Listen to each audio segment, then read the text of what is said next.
I do the Peloton bike from time to time, and Alex Toussaint is my main instructor. I never plan enough time, and he does a high intensity interval training for 20 minutes. That is my main thing. Like, there's lots of great instructors there. Some of them are a little bit distracting to me.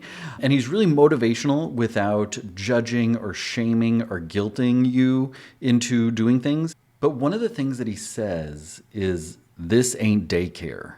This ain't daycare is a common thing that you will hear Alex say during the rides, which to me says, you decide what you put in and you decide what you get out.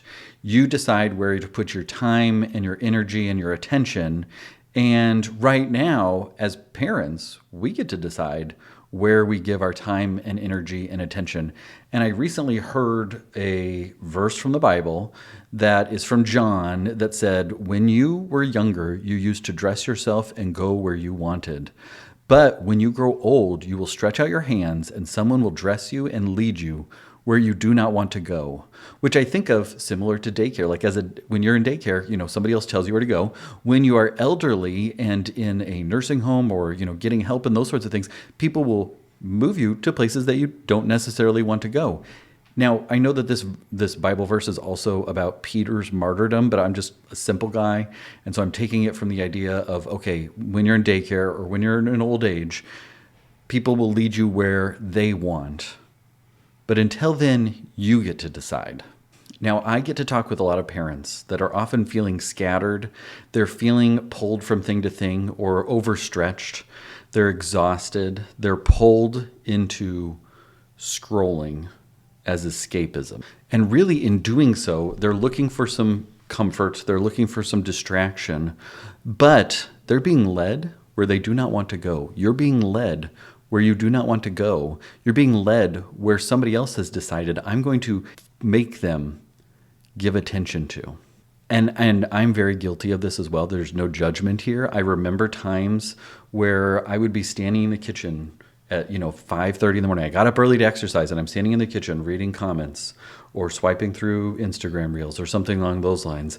And I'm like, where did that time go? Our brains are not designed to experience so much of what this offers us so quickly.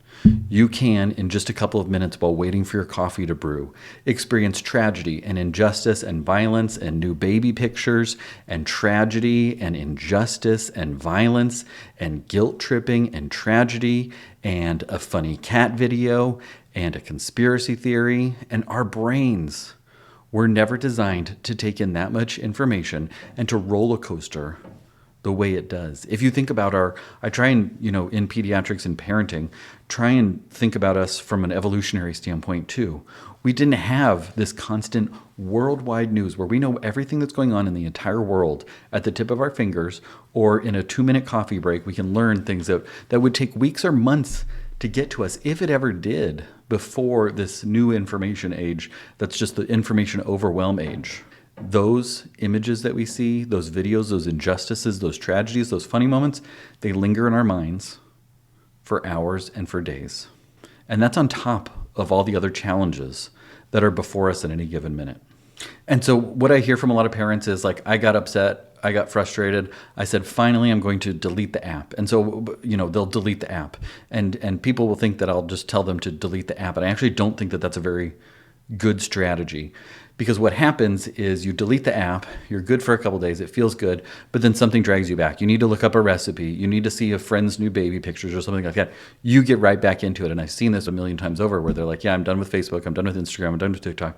But then something comes up and they need it more and more, or they go back to it and then they just go into those old habits. So instead, what we're going to do is we're going to put some boundaries in place to help protect ourselves and to protect our brain. And in doing so, protect our attention for us as adult humans, for us as parents, for the attention that we give our children and the presence of mind that we give our children. So what you're going to do is you're going to look at, where is this a struggle for me? And it might be I have trouble falling asleep at night, or I scroll and swipe until I fall asleep at night. But those images affect me in getting to sleep and then staying asleep, and the dreams and the thoughts that I have are all affected by that. Or maybe there's a lot of chaos in the morning and I find myself having experienced all of the world's news when I first wake up in the morning, and then the chaos of my home, and it's hard to be patient, and all those sorts of things. We're going to put strategies in place that help put boundaries around those areas where we're experiencing challenge. And so there's two things that I recommend that people do and that we do in our house that really help. One, this one's super easy, is you put your phone into grayscale. And I'm going to show you what grayscale phone looks like. It is so much more boring and so much less enticing to have your phone in grayscale. And what I do is I have it in grayscale. Now, sometimes I do have to change it back into color. So in my practice, a lot of parents text us pictures of their rashes, and it's pretty hard to be like, is that eczema or chickenpox or impetigo? What is that? From a grayscale picture. It's not the perfect. So what you can do is you can set up a quick shortcut that turns it to grayscale and then turns it back off grayscale. I'll do on my Dear Parents blog a deeper dive into how to actually do that. I mean, you can find YouTube videos. You can ask an AI agent, like, how do I turn it into grayscale and all those sorts of things. So, but what I found is I'll get in stretches where this grayscale sticks, but then I have to keep remembering to do it. But Apple, at least, has these really good automations where every 4 hours, if my phone is in color, it turns back to grayscale. And it does that over and over. So even though I might flip it out to color from time to time, it goes back into grayscale. What I will tell you is that it will be really hard to look at your screen once you've put it into grayscale. It feels like an oversweetened beverage. It feels like you've been drinking, black coffee, and now you're getting the Java chip frappuccino or something like that. It's hard to look at it again when it's back in color. It's a weird phenomenon. The other thing that we do is that we lock ourselves out of social media and other distracting apps after a certain period of time. Now, it's really easy to just go into your own screen time settings and set, like, I only want 30 minutes of Instagram per day or something along those lines. And then it brings up the warning, and then you just dismiss it, or you give yourself the rest of the day. So what we've done to prevent that from happening is we have it locked out so that when the time is up, you're actually locked out, and you have to put in a passcode, and it's a passcode that I don't have. So my wife has my passcode, I have her passcode. And so if I want more Instagram time, I actually have to be like, hey, I need some more time on Instagram. Can you unlock this for me? Now, obviously you're going to do this with somebody that you trust and that it's an accountability person for you that you feel comfortable with, being like, okay, there are very few Instagram emergencies. And so I probably don't need to do that on a regular basis. But once I'm out of Instagram time, I would have to go ask her to do that. And there's the accountability and also the, like, you're a busy dad. Why do you need to be on Instagram anymore, or TikTok, or whatever it might be? You don't actually need more of that time. And so then you're completely locked out. You just can't do it. And there's such a relief that comes from being like, okay, I'm done with that. It just can't take away from the presence anymore. And so it's done being a distraction for you. And it feels great actually the rest of the day, because it's like, can't do it. Can't do it. There's nothing to tug me back because I have literally no access. What I always have parents do is put these parameters in place for 2 weeks. Use the grayscale, use the lockout. You can also get, there's apps and devices. There's the brick device that I see on social media from time to time too. These devices that lock you out permanently. Whatever it takes, whatever works for you and for your workflow to be locked out and have those apps completely unavailable is what's going to be best. And whatever you can do consistently is going to be best. Do that for 2 weeks and see how your presence changes. See how you're being present for yourself, your sleep, your peace of mind changes, because you didn't miss a lot on the news. Even though you missed a lot on the news, you didn't actually miss a lot on the news. And then look at how it affects your relationships with your child, your spouse, your friends, your family, and you will see the benefit. And most people will see the benefit. And if you have these things in place that make it so that it's permanent, then it's not going to continue to be this thing that festers back up over and over. Now, if you want more help, if you want more guidance around screens, I do have this comprehensive plan for you and for your kids' screen time. It's called the Screen Reset, and it really just helps to put screens in their proper place as a tool. That doesn't mean that we just, outlaw screens or say no screens, but it does help to put them in the place as a tool. Screens are a tool in the same way that a chainsaw is a tool. A chainsaw is not used at the dinner table for cutting our steak.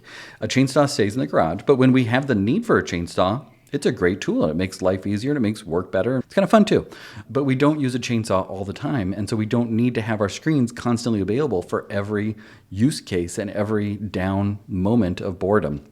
So the screen reset is really, it's a guided journey that's over text message. So there's no course logins or anything along those lines. You're busy and it's hard to keep up with those. What instead happens is every day I send you a text message with a little tiny learning point and piece of homework for you to do that incrementally snowballs into having a really good relationship with screens, both for you and for your child and for your whole family. Parents get their time back, they get their control back, and it feels like things are moving more smoothly and it's not a constant source of stress or frustration that we can live with screens rather than have screens control us. The link to that reset is in the show notes, and it's a great way for families to get a handle on their screens. But I hope that you'll take, if nothing else, the grayscale, which is super easy to set up, and the lockout, and use those and see and intentionally take into consideration what happens when we have a plan around our screens and we're actually putting them in their place. So we're using them, but they're not leading us. This, like Alex says, this isn't daycare. You get to decide. And it's much easier when the tech companies have less of a hold over what you think about and where you spend your time and energy and attention.